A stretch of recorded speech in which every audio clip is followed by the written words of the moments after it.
use any picture from the Google, any publication matter. You should have proper copyright permission from the book, from the Google, or from the source. Okay, you can check in the Google, always written copyright permission needed. So you have to take permission, otherwise you take your own copy. Okay. The second one, as Dr. Dignitary, that all background means review of literature. In review part, you should have reference.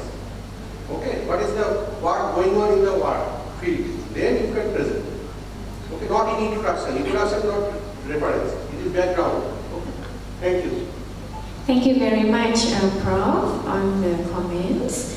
Okay, jadi saya mendapati keempat-empat kajian yang dijalankan ini adalah satu kajian yang amat baik dan akan dapat memberi impak yang sangat positif kepada, terutamanya kepada target kita, iaitu ibu-ibu mengandung, dan diharapkan research ini dapat seterusnya membantu pregnant women dalam menghadapi tempoh sepanjang masa mengandung sehingga melahirkan, insyaAllah ya. Okay, terima kasih sekali lagi Fajar. Terima kasih. Thank you, Ms. Fajar. So now let's welcome our next presenter, Madam Roma Bodar, to present on bioplastics from kitchen waste, a developing green technology.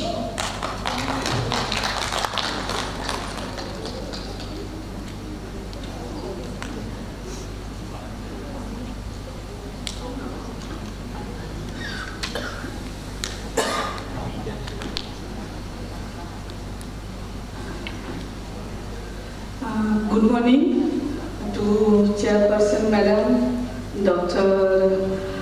Devi and Dr. Nur Azlina, and very good morning to all my friends and colleagues. Today here I am presenting one short review about the topic is bioplastic from kitchen waste, a developing green technology. So now in modern world, the plastic waste has become one of the biggest problem. Here we know in Malaysia also, now last from 1 or 2 years, they closed the use of plastic only for these problems. Means the dumping problem and the landfill problem, all these problems. So now this is the high time to think how we can overcome this problem. Means this plastic problem, how we can overcome this problem. Here's some data how they can recycle the plastic. So here the Organization of Economic Cooperation and Development, they show that only 9% plastic we can recycle. Other all plastic they dump here and there, and it causes the main environmental pollution. So now what is the solution? So replace this plastic problem into biodegradable ones, means the recycle. Either we recycle this plastic, or we can produce plastic from renewable sources. In recent research, it has been found that polymers can be generated from biological sources such as food waste. Food waste here, I mean that not the other plastic waste. I mainly focus here about the kitchen waste, means the vegetable peels and the waste foods. Here I mean that the food waste or kitchen waste. So now what is the bioplastic? Bioplastic are plastic product produced in whole or in part from polymers obtained from biological sources. But according to European countries, if you fulfill one of the criteria, means one part produced from renewable sources, they call this bioplastic. Or full bioplastic prepared from renewable sources, that also called bioplastic. So either it must be must be biodegradable. So the bioplastic recycle naturally via biological process and also reducing the needs for fossil fuels. Yes, of course. If we produce this bioplastic from renewable resources, then it reduces our fossil fuels.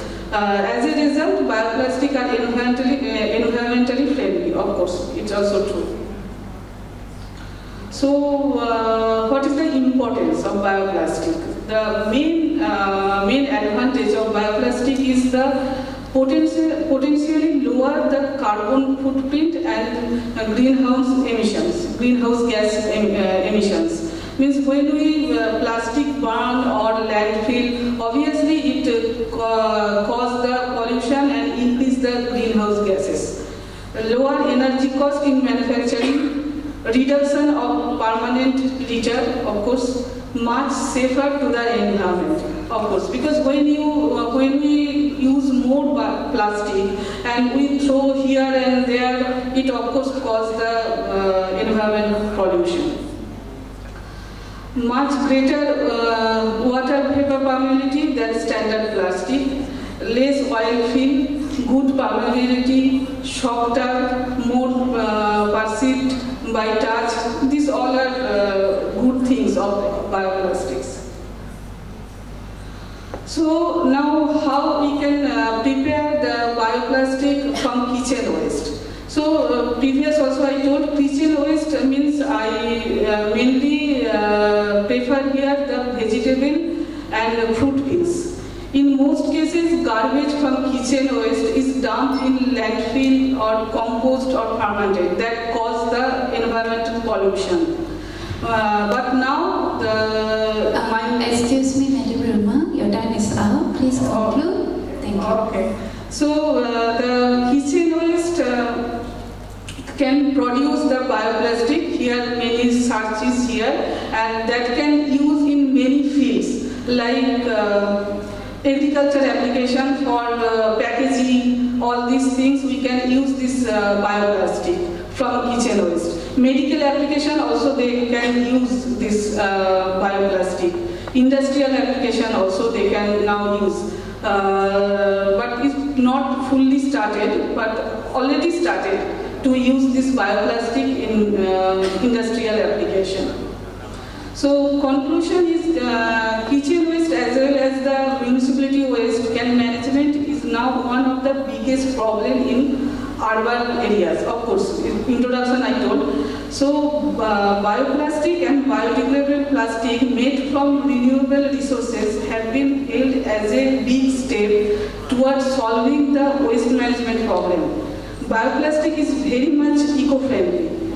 Due to higher manufacturing cost, bioplastic are still not available in open market. This is the still in research production, bioplastic production, because it's high cost to produce bioplastic. More research need in bioplastic production from solid waste. More research need to production in bioplastic. Thank you. Thank you, Madam Ruma. Now we would like to open the floor for questions. So any question from the audience?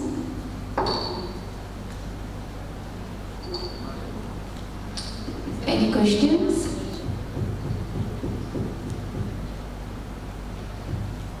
Probably any comments from Dr. Asmana? Thank you, Dr. Devi. Madam Ruma, I find this is a very interesting research and very high impact to the environment. Thank you, Doctor. Yes, thank you very much and very well. Great presentation. Thank you again. Thank you. Dr. Devi, any question? Yes, actually I was very interested to see any picture or anything related to the bioplastic that people have already used that already started. So any picture or any previous findings, because it was not cited as well, so no references in your slide. So I put references on down.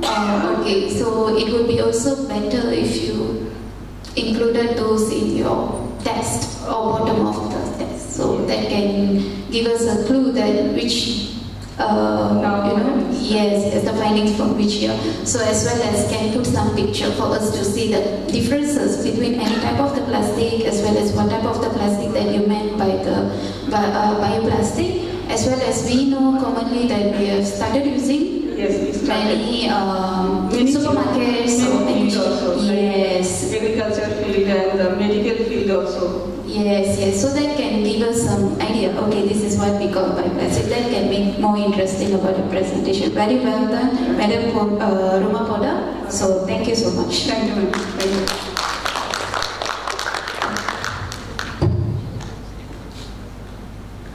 Thank you very much, Madam Ruma Poda. Okay, now we will move on to our next presenter, Meera Suresh, with the presentation entitled Climate Change and Gender, an appraisal from public health point of view. Please welcome.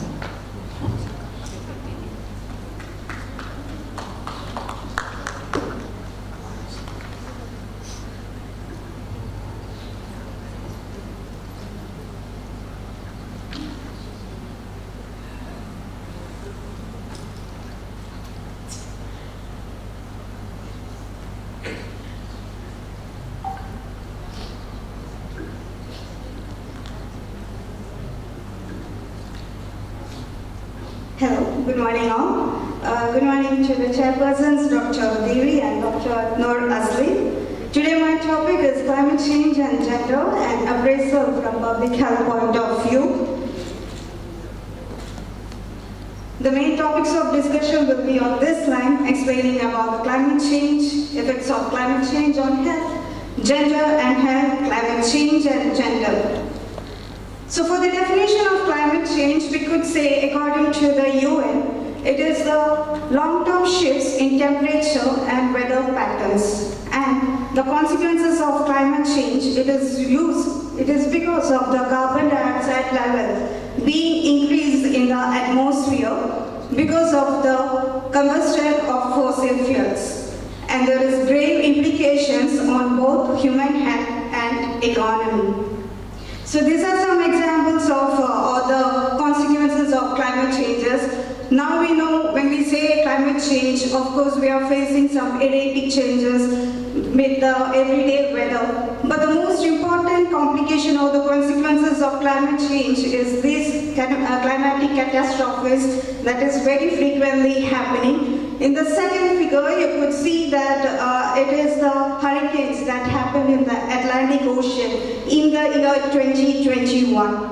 In just one ocean. We have other 4 remaining. In just 1 year, 21 hurricanes. So you can just imagine the wide impact the climate change is happening on our environment. And of course, it comes with a lot of economic cost also. But it is not the economic cost I want to show or highlight in this PPT. In this one, if we see, they have mentioned or recorded 32 events.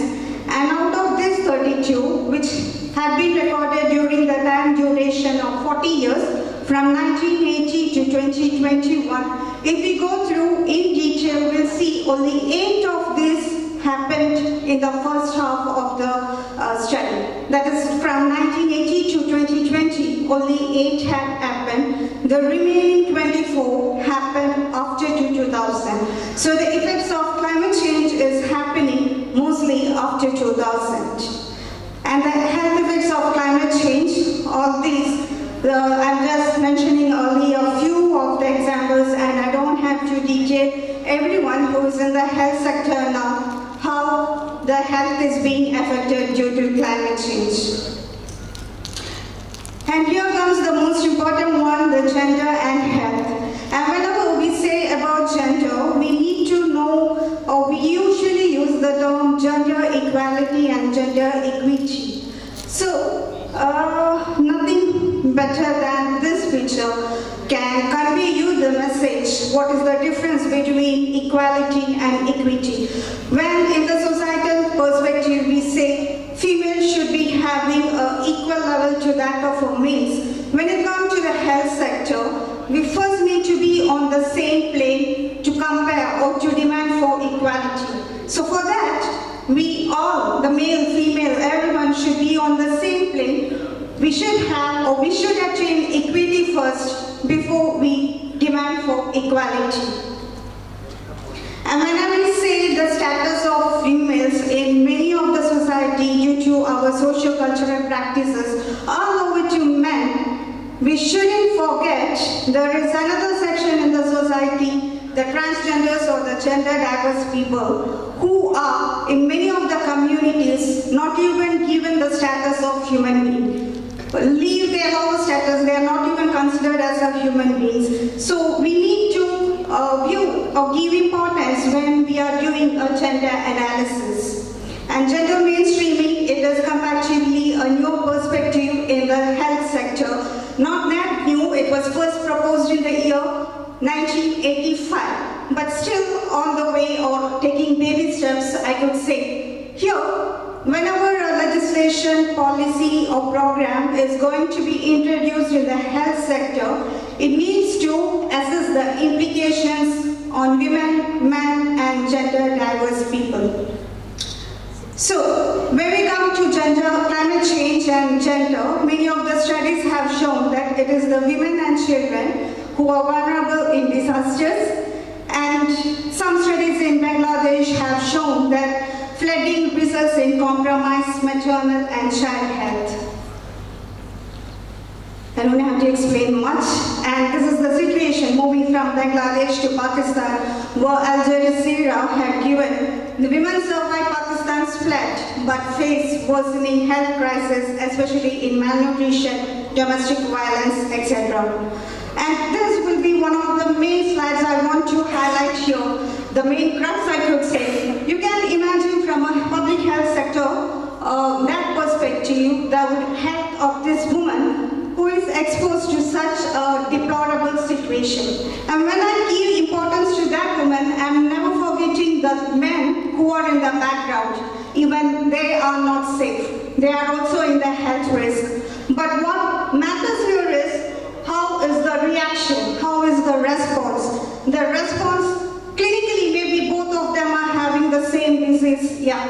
But on a socio-ecological view, this is going to be different because starting from the health-seeking behavior, the women who don't have a control on their life, on their body, on their health, are going to get more affected. And that's why we need to give more importance to the gender. Okay, Mira, I'm so sorry. Yeah, I'm just finishing, it's already done. So these are the studies we have done. So concluding it, climate change is an imminent threat to humanity, and women, gender and gender minorities are mostly affected because of this.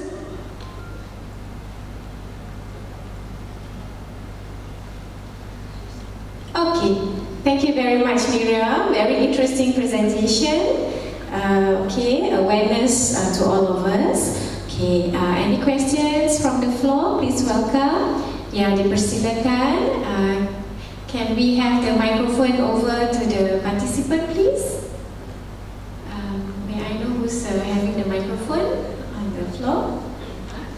Before to the question, this is an article based on climate change, on general population, their health condition, that me and my co-author, Dr. Rudrajit Paul, published in European HHM newsletter, which is an e-newsletter.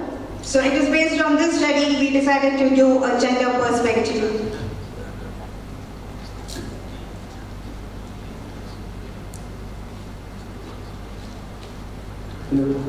All right, thank you very much for the time. Okay, this is an interesting presentation for me. I know climate change is a really important issue right now. From your presentation, you focus on the gender rights, gender to the climate change. Okay, I just want to know about what is, because you just mentioned that you compare between male and female, right? Okay, and then you see, I know the female is the poor one, right? And then my question is, I just want to know from your perspective and your literature review, so what is the factor or influence between gender and climate change? So, because you focus on the gender, so is there something wrong with that? Or what is it? I just want to thank you very much for the time. Thank you for your question. But just for clarification, are you mentioning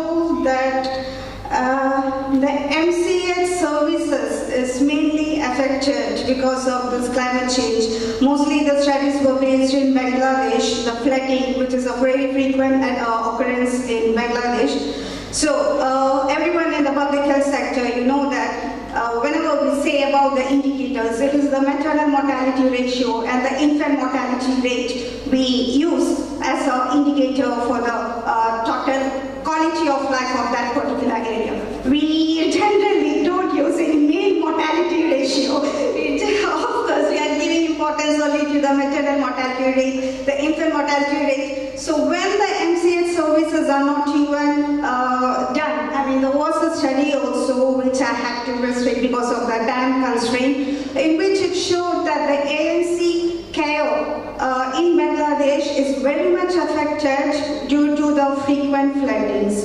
So generally, I think back in India, ANC visits are ideally told to have 11, but because of the transportation and all other constraints, Government of India had reduced it to at least 4 minimum, and that is the same with Bangladesh also. Bangladesh it was 7 but reduced to 4. But even that 4 is not happening because of the calamities that is happening over there. So yeah, it is the MCH services that is mainly affected. Thank you. Thank you very much for your question. Any more questions? Please welcome Prof. Actually, not question. I just want to tell that Dr. Meera is homeopathy background, Bachelor of Homeopathic Medical Science, then Master of Homeopathic Medical Science, then she completed Master of Public Health Sciences, and she is our staff lecturer in University College. So any of you from Indonesia want to, your friend want to study homeopathy, can contact with her. And regarding your question, I can tell that our presentation is matching with our conference goal, first UN's SDG goal. Like climate action is goal number 13, and gender equality is goal number 5. So thank you, Dr. Meera, to make what is called. So we will see what the further actions you do in this field. So I hand over to the chairperson. Thank you very much, Prof. Any other questions from the floor? Dr. Devi, any question? No question, but I just have a doubt. Yes, you related to the climate change with the gender. It's not like earlier I thought it would be like an impact or what the gender is. Sorry. Okay, excuse me. I have one question. Your name? Yes, please. My name is Devi. I'm from Jakarta, Indonesia. I have one question. What is your policy program in your government regarding of climate change? Policy of WHO, of WHO. Can you please clarify your question, ma'am? Okay, I mean, this is climate change is right now is high issue. So I want to know to preventing of communication of